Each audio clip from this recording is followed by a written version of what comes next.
Mark is in Kansas City. Hey, Mark, what's up? Hey, Dave. It's an honor to speak with you today. You too, sir. How can we help? Long-time caller, and I just want to appreciate everything you've I've listened to her for years and put into business practices.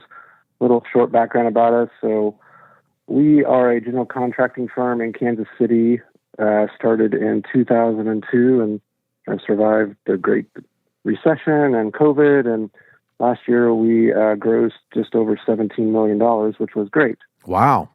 I am curious on a couple fronts. One, we continue to grow over the years, and we've actually broken our company into two now. So we have a general contracting construction firm and a real estate holding firm that we hold on the side that we've amassed almost $6 million of real estate that we hold as rentals and investment properties and stuff like that. I am currently 48 years old, and my daughter will graduate from K-State in a couple years and is interested in coming to work for us. And I'm looking at long-term. She seems to really like it, and just the best way to, turn the company over. I mean, we're talking probably 20 years down the road. I mean, who knows what's going to happen, but just as we do continue to grow and, hopefully keep killing it, what's the best way to bring her in without putting her into debt and other things to get money out of the real estate company that I'll eventually have to retire? Because most of the money that we make, we put back into the real estate company to pay debt off. We have a small debt still left to pay on it, but of the $6 million, we only owe about $300,000 left right now. Why can't you just keep the real estate as your retirement? I could. And you could give her the construction company. I could, if she wanted to do that. And then, but it's still, how do you buy into that? Because I have a business partner that we're 50-50 partners with. So for me to get money out, I will have to at least get some money out of it. Why do you need to get money out of it?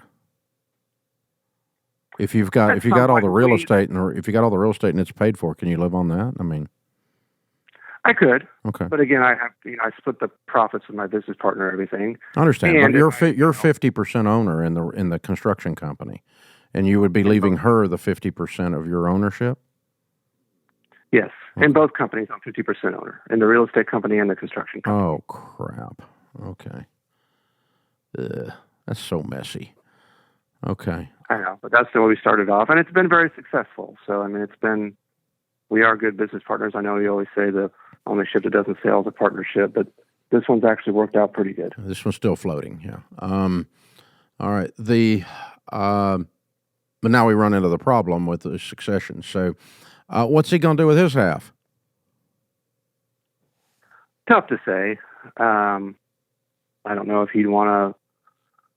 You got buy-sell agreements you got buy-sell agreements in the event of death with insurance on both of them? We do, yes. Okay, so he dies, you become the owner, vis-a-vis life insurance, right? Yes. Or vice versa? Yes. So we've set all that up. Okay. Well, you need an estate planning attorney to help you walk through this, and you've got to make some decisions on what you're going to, how you're going to do this. If she's going to buy you out, that's different than you leaving her the business. No, that's completely, you're correct on that. And we do have trust in place and have set all that up in terms of, God forbid I die or something. That's all taken care of. My question is more, hopefully I'll live for another 50 years and get to enjoy the fruits of my labor and everything. But I don't want to, I do have to pull some money out of it, and I don't want to put her into debt to do that. Because you can't just take, someone coming up and go, okay, well, I'm going to sell my $6 million or maybe $3 million for me. She can't just do that right away. Mm-hmm. Mm-hmm. Okay. What I was challenging is that I'm not sure that she has to, for you to exist in retirement, I'm not sure she has to buy you out of both. So let me here's my point. Okay. Ramsey is 99% owned by the Ramsey Children's Trust. It's already transferred to my kids. Okay. Didn't charge them a dime. because I don't own it. I manage it for God. I want them to not own it, but manage it for God, and it was transferred to them. I've got plenty of money outside of Ramsey that I can live on. And that's where my head kept going with this, separating the real estate from the construction company. The complication is, A, whether you need money beyond the thing to be able to do that, you'd have to be able to pull that off. Now, the 1% that I own, by the way, is the only voting stock. So I own 100% control of what happens at Ramsey Solutions still. And I'll transfer that last at my retirement or at my death. But I'm not charging the next generation a dime for this, and I want them to manage it for the kingdom of God and for the future of our family and so on, as a ministry, as a stewardship saying for God. So that's how we're viewing it. That's not necessarily indicting someone that charges the next generation. If you're going to charge the next generation, an easy way to do that is simply have them buy it out, pay you the lion's share of the profits until you get your number. So they're going to pay you 80% of profits until you hit your number from the time that they become the owner. And it's a owner finance deal. You're not going to get it out in one fell swoop, but you're going to get it out in a few years. What were your profits last year as an example? Net profit taxable income. In both companies is about $2.5 No, million. just the construction. The construction company was a little over $2 million. Profit. Profit, yeah. And so your part was $1 million. Correct. And if you sold it to her today, which you're not going to, your half of that construction company you think is worth what? Depending on how you valued it. If you take normal 4 to 5 times net profits of $4 to $5 million. Yeah, exactly.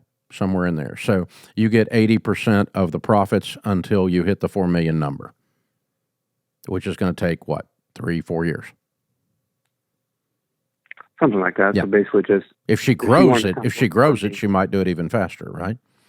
But right. Somewhere in there. But if we did the transaction today, that could be how it is, and you get your money out over a 3, 4, 5 year period of time out of the 80% of the profits, and she's, gets paid and runs the business, her half of the business for that, and the buy sell transfers to her, and is on her life, not yours, and on your partner, and your partner transfers to her. So if he dies, she gets his half by buying out his widow with the life insurance proceeds, like you do now, right? So you transfer all that over at the time you transfer ownership. Now, if you gift it to them, this year you can have up to a $12.9 million. You have a $12.9 million valuation. A federal estate plan exemption. And so you can go ahead and start moving stock, which is what we did before many years ago. We started moving the Ramsey stock into the Children's Trust, the LLC shares into the Children's Trust before the company's value had increased so much. And that way we were able to do that under gift tax laws under the exemptions. So I had a $12 million exemption. My wife had a $12 million exemption. So we were able to move $24 million worth of value over into the kids' names. And so there's zero tax. And it went into a trust, Children's Trust, so there's going to be zero tax generationally on the estate. Otherwise, a stinking estate gets taxed at 55%. So you got $100 million at 55%. You got a $55 million tax bill that we avoided. If you said it was a $100 million business, and it's more than that now. But so that's the beauty of starting to think about this now. So you can begin to transfer shares, but you've got to have a detailed plan with the partner, because if 40% of the shares are transferred 4 years from now and you die, you still got 60% of your half. This really gets convoluted as crud. You follow me? No, I do, yeah. So you really got to comb the hair on this thing and get the tangles out, and everybody knows what happens in every little freaking corner of this thing. And so you're going to drop some coin on estate planning to do this right and to avoid her getting her butt taxed off by inheriting this thing at full value. If you just leave it to her at full value and she hasn't bought any of it, or it hadn't been transferred before your death under the exemptions, she's going to get hammered on taxes. Because a family that grows a successful $50 million business gets destroyed in our current tax code. So it'd be best to start looking at some of that stuff to start transferring some stuff over. Maybe. But how do you, when you transfer it over, how do you still maintain control, I guess? I got 100% control, and I only own 1%. I got the only voting stock. They have powerless stock. Okay. I could sell the whole thing for $1 and they're screwed. I'm in control. That makes sense?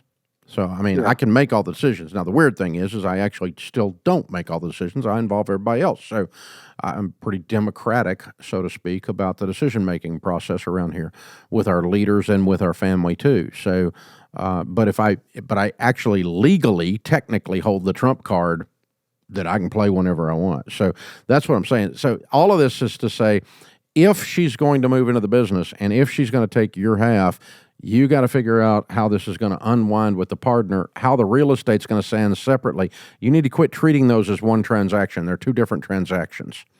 And you've got a third element of you got to deal with the partner, and all of that inside of your current today, 2023 is 12.92. And if you're married, that's times 2 on your federal exemption, $12,920,000. Only the government could come up with a number like that. But it's actually inflation indexed is what happened. But yeah, so if you're a couple, you can move $24 million at death or prior to death with no income tax. But if you got $50 million, it's a problem. You're going to get hammered if you hadn't already moved it before your $20 million company became a $50 million company in terms of actual valuation. And you're going to have to get outside valuation firms to do the valuation, but you and I are pretty close on the numbers we just ran here. So you've got a little time because your business is not going to be out, your half is not going to be outside those exemptions very soon. But you want to be 5 years ahead of the curve on it, minimum, so you can start moving it gradually and keep control and make sure you dodge those exemption numbers. So get with an estate planning attorney, and you're going to have to reopen the partnership discussion and say, tell your partner, this is how my half is going to be acting. And oh, by the way, I'd love to know how your half is going to be acting. What are you planning to do with that? Because you and I working together has been fine. You may not want to work with my daughter.